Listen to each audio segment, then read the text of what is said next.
다시 이재명 대표의 사법 리스크가 재점화가 된 대북 송금 의혹으로 가볼까요? 이 대표가 지난주 금요일에 검찰과 언론을 싸잡아 비판하면서 특히 언론을 가리켜 애완견이다, 거친 반응을 쏟아냈죠. 반면 검찰 입장에선 이화영 전 부지사 1심 중형, 예선전에서 승리했으니까 본선에서도 이길 수 있다 자신감을 보이고 있습니다. 이재명 대표의 대북 송금 의혹, 그 공소장 내용이 일부 공개가 됐습니다. 우리 이재명 경기도지사이십니다. 어서 오십시오. 원기원님이라고 고생하셨습니다. 무엇보다도 대한민국 최초로 대한민국 지방정부의 초청에 응해주신 북측 대표단 여러분, 역사적인 발걸음을 온 마음으로 환영합니다. 김성애 실장이 못 온 것도 상당히 아쉬운 대목이었습니다. 그래서 다음 기회에 이번에 이재명 도지사가 육로로 평양을 방문하고 싶다고 그랬더니 이종혁 원장께서 그렇게 되려면 시간이 많이 걸리지 않겠느냐, 다른 경로로 좀 더 일찍 오는 게 좋지 않겠느냐, 이런 여담을 하실 정도로 적극적으로 방북 초청 의사를 밝혔고, 일단 검찰은 이재명 대표를 재판에 넘기는 이 대북 송금 과정에서 문건, 공문을 주요 증거로 내세우고 있습니다. 새로운 문건 하나 볼까요? 강재하 변호사님. 네. 경기도 보도자료입니다. 2018년 10월 2일 이재명 남북교류 사업 물고 튼다, 이화영 전 부지사 방북. 경기도 차원의 남북교류 사업 논의. 이번 방북은 남북교류 사업 재개를 추진 중인 이재명 지사의 뜻에 따른 것이다.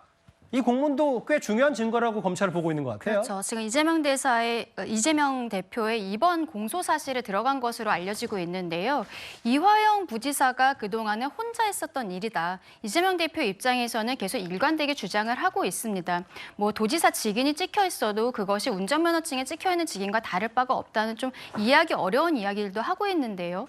이번 보도자료 같은 경우에도 같은 상황입니다. 이화영이 일단은 북한을 먼저 가기는 했었는데 경기도에서 나온 보도자료에서는 이것이 이재명 지사의 뜻에 따라서 한 것이다라고 나와 있거든요. 그런데 이재명 대표 같은 경우는 본인이 도지사 시절에 이화영이 이러한 남북교류 사업들에 대해서 구체적인 것들 전혀 알지 못했다라고 일관되게 이야기를 하고 있는데, 이 그런 보도자료는 도지사가 모르게 했다는 뜻입니까? 그러니까 계속적으로 이재명 대표의 입장이 그런 것입니다. 대장동 사건도 마찬가지고 대북 송금 사건도 마찬가지고 주위 사람들은 다 유죄를 받고 구속이 되고 있는데 이재명 대표는 아무것도 몰랐다는 거예요. 몰랐으면 무능한 것이고 알았으면 공범인 것입니다. 이재명 대표가 여기에 대해서 정말로 몰랐었다는 것을, 도지사가 부지사가 하는 일을 아무것도 몰랐다는 것이 과연 우리 일반인의 입장에서도 납득이 되는지 굉장히 의문입니다. 공문 한번 봤어요? 공문, 보도자료니까 이 정도야 스쳐 지나갈 수 있겠다. 이런 생각을 일부에서 하실 수 있겠는데, 중요한 건 검찰이 재판에 넘기는 과정에서 이재명 대표를 그 부분 공소장 50페이지에 가까운 공소장에 어떤 내용이 기재되어 있는지가 일부 언론을 통해서 공개됐는데, 다음 화면을 바로 보겠습니다. 이게 좀 눈여겨볼 만하더라고요. 이현정 의원님. 네. 이 대표와 북한의 관계자가 전화 환담을 추진했다. 2018년 7월 평화부지사로 이화영 전 부지사가 임명이 되고, 아쉽게도 이재명 당시 지사가 문재인 전 대통령 평양 방북단에서 빠집니다. 북측 인사가 경기도를 찾고 여기서 이재명 대표와 리종혁 만나서 대화를 하는데, 그 중간에 대북 송금이 있고요. 물론 성사가 되지는 않았습니다만 이재명 대표가 사후에 전화로 뭔가 환담을 추진했다. 이게 논란거리더라고요. 자, 이번에 이화영 전 부지사 1심 판결을 보면요. 물론 구체적인 어떤 팩트, 사실관계도 있지만 전반적인 흐름을 쭉 보는 겁니다. 왜? 당시에 이재명 대표가 이제 경기도지사가 되고 난 다음에 남북 정상회담이 그때 이제 활발하게 진행이 됐지 않습니까? 그럼에도 불구하고 당시에 본인은 소외됐었어요. 박원순, 그다음에 이제 최문순 이런 분들이 이제 같이 올라가고, 본인은 친문들에 의해서 철저히 배척됐던 그런 상황에서 이제 이화영 전 부지사를 이제 영입하게 되는 겁니다. 이화영 전 부지사는 남북 관계 했었고 이해찬 전 대표의 측근이지 않습니까? 자, 이화영 부지사가 전국에서 정말 유일한 평화부지사라는 그런 지위를 가집니다. 이 평화부지사는 남북 관계를 해야지만이 차기 진보 진영대에서 어떤 대통령으로서 자기 있다라는 아마 이재명 대표의 생각, 뭐 이런 것들이 아마 반영이 된 것 같아요. 그래서 이 당시에 이 경기도가 남북 관계 사업을 많이 추진합니다. 쌀 10만 톤을 주는 것도 추진을 해요. 이게 2천억 상당이 되거든요. 그리고 북한에 대해서 많은 어떤 공문을 보내고 사업을 추진하는데 당시에 여러 가지 사정으로 잘 되지가 않습니다. 특히 예산 문제가 있었던 거거든요. 예. 이제 그러면서 스마트팜 사업이라는 게 이제 시작이 됐고 북한에 있는 김성애가 좋다 스마트팜 사업 하자라고 했는데 문제는 돌아와서 이화영 부지사가 보니까 경기도의회가 지금 돈을 갖다가 내주지 않아요. 왜냐하면 지금 상황이 안 좋기 때문에 이 돈을 낼 수가 없다라고 하니까 자꾸 북한에서는 이미 다 2,000명 돌격대를 만들어서 이미 준비 다 해놓고 있는데 왜 돈을 안 주느냐 강력하게 항의를 했다는 거죠. 그래서 이제 김성태 회장에게 야 네가 좀 대납해주면 안 되겠느냐라고 해서 당시 쌍방울은 북한의 어떤 히토리나 이런 걸 하려고 했는데 이게 잘 진행이 안 되다 보니까 근데 경기도를 딱 업으니까 바로 김성애도 만나고 뭔가 일이 이루어지니까 예. 이게 지금 나 혼자 해서는 되는 문제가 아니구나.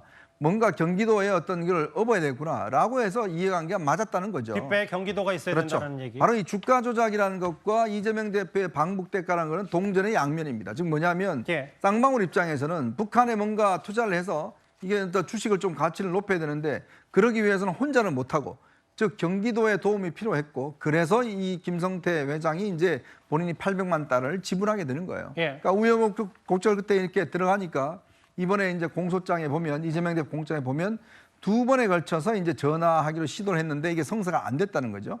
그러니까 그런 것들이 실제로 이루어졌다라고 그러면 아마 양측 간의 관계가 이제 급속도로 뭔가 됐을 텐데. 예. 그래서 이번에 이 사안 자체는 이재명 당시 지사가 대부분 다 알고 있었다라는 것에 대한 하나의 방증이 아닌가 싶습니다. 조기현 변호사님 이런 것 같아요. 그러니까 검찰의 시각은 이게 실제로 성사가 됐는지 안 됐는지는 별로 중요하지 않고 대북송금 이슈, 대북송금계 합의가 된 이후에 이재명 대표 측이 직접 북한과의 접촉을 시도했다는 게 어떻게 이재명 대표가 모를 리가 있겠냐. 뭐 이런 데 공소장에 다 있습니다.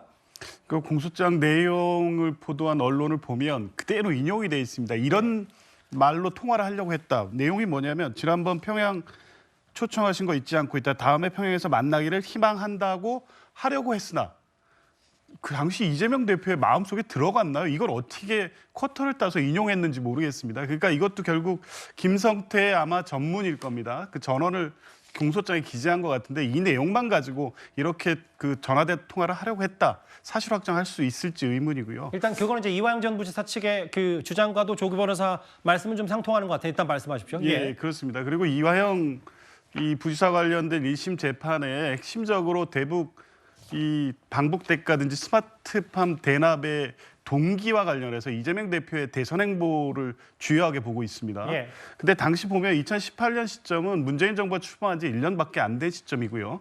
당시 대선 후보 지지율 조사를 하긴 했었지만 크게 의미 있는 시점도 아니었습니다. 당시 뭐 박원순 시장 같은 경우 한 6% 정도 나오고 있었나요? 그리고 당시 여당에서는 뭐 이낙연 그 총리가 압도적으로 앞서가고 있었고요. 나머지 주자들은 크게 의미 있는 내용이 아니었습니다. 거기 방북단에 포함되고 안 되고 여부, 평양을 가고 안 가고 여부가 향후 대선 주자로 크게 성장하느냐에 대해서 크게 중요하게 부각되지 않을 시점이었습니다. 이제 그런 걸 고려하면 대선 후보라는 행보를 염두에 두고 방북의 그런 방식의 위법적인 상황을 하면서까지 할 동기가 있었다. 이렇게 본 1심 판단이 여러 가지 사실관계를 건너뛴 것 같다. 저는 그런 생각이 들었고요. 이제 상식적인 추론의 판단에 대해서 조기현 변호사 비롯해서 민주당 분들이 얘기를 하고 있는데 사실 공소장에 상당히 구체적으로 뭐 공소장 말을 제가 100% 다 신뢰한다는 건 아니지만 실제로 그거와는 정황에 어떤 사항이 있었는지 아까도 얘기했다시피 시점별로 좀 나와 있기 때문에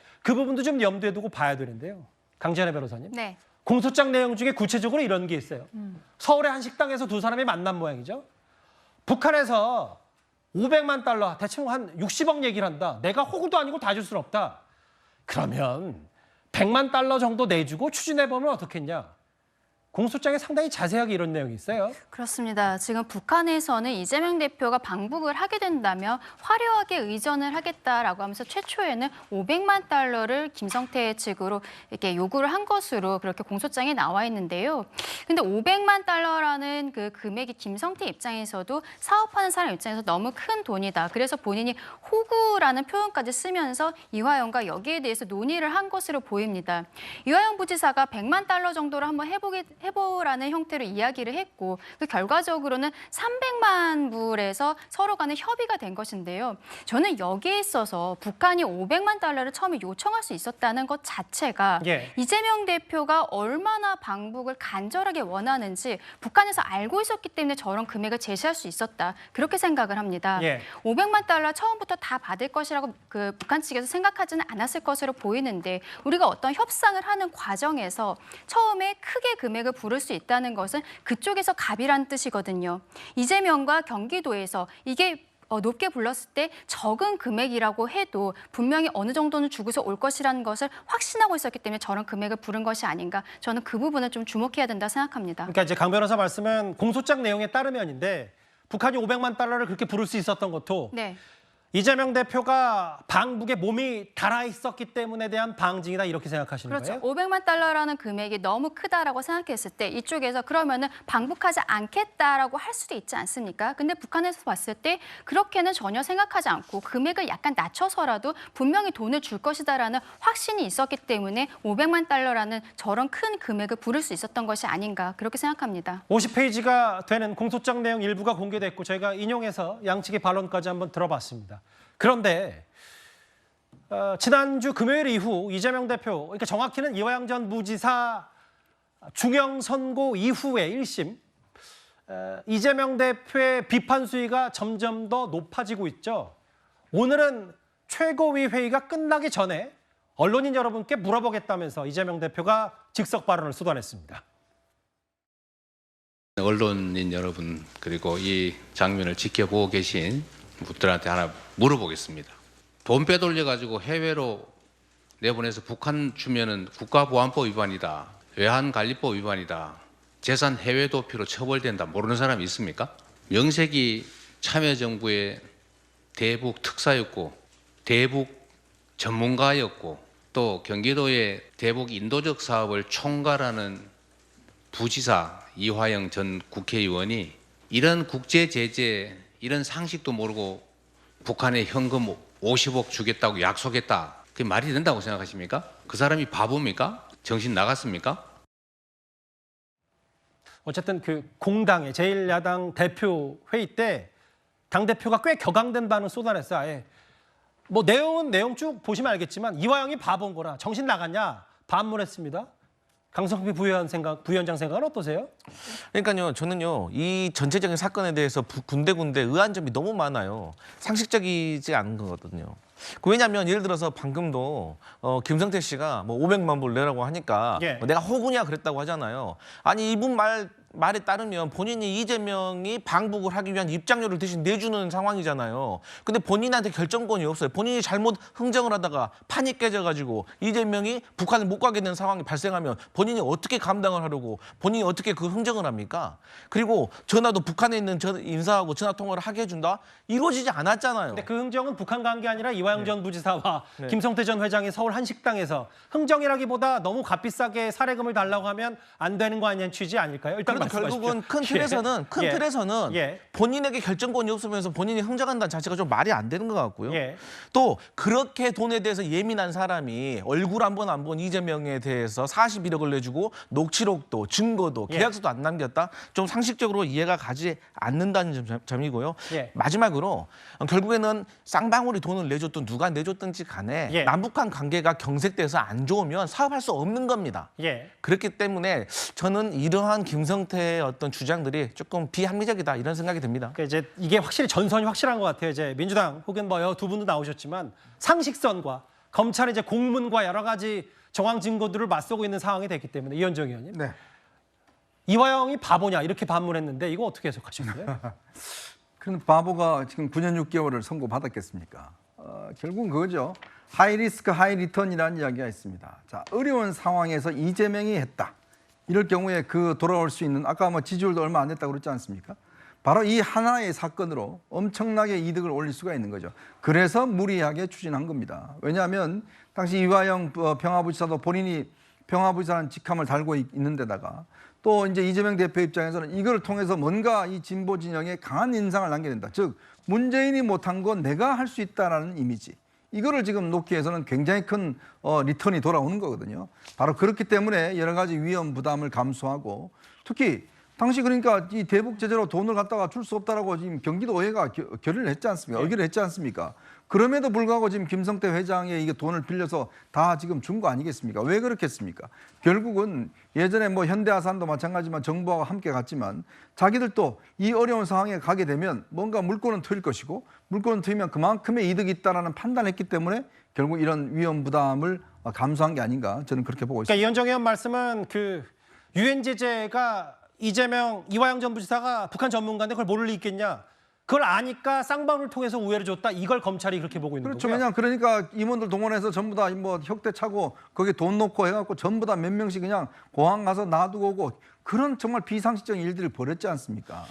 팩트 체크 하나만 짧게 볼게요. 이른바 검찰, 언론, 싸잡아 비판하고 언론을 애완견이라고 했고 재판부까지 애둘러서 비판한 이재명 대표와 민주당인데 이 대표 측의 얘기는 어떻게 동일한 사건을 두고 다른 판결이 나왔냐는 부분을 집중 부각하고 있는데 그 강지하나 변호사님 이것만 짚고 넘어갈게요.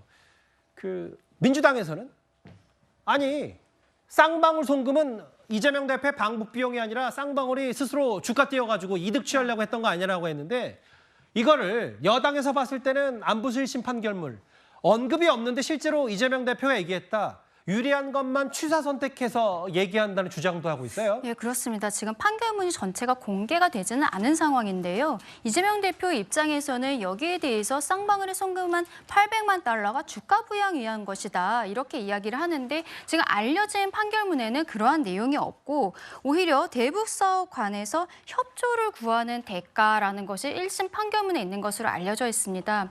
그렇기 때문에 여기에 대해서는 조금 더 재판부가 살펴봐야 될 것으로 보입니다. 쌍방울이 북한에 돈을 보내게 된 거 그리고 이제 이재명 대표에게 여기에 대해서 과연 구체적으로 이화영 전 부지사가 보고를 하였는지 이런 부분들이 이화영 부지사의 1심 판결문은 구체적으로 담겨 있지는 않은데요. 예. 그런 부분에 있어서 수원지검에서 항소하는 과정에서 이번 항소심에서는 그 관련성을 따져보겠다. 그래서 공소장 변경도 지금 추진하는 것으로 알려져 있습니다. 예. 그래서 지금 이재명 대표의 1심은 1심대로 진행이 되겠지만 이화영 부지사의 항소심에서도 이러한 그 안부수의 판결 그리고 보고한 부분들, 직접적인 부분들 이런 것들이 이화영 부지사의 항소심도 좀 지켜봐야 될 것으로 보입니다. 같은 사건인데 왜 다른 판단 나왔냐? 그런데 당시 재판부는 왜 쌍방울이 북한에 돈을 보냈는지 그 동기에 대해서 판단하지 않았기 때문에 이재명 대표가 이런 보도를 왜 안 하냐는 언론. 근데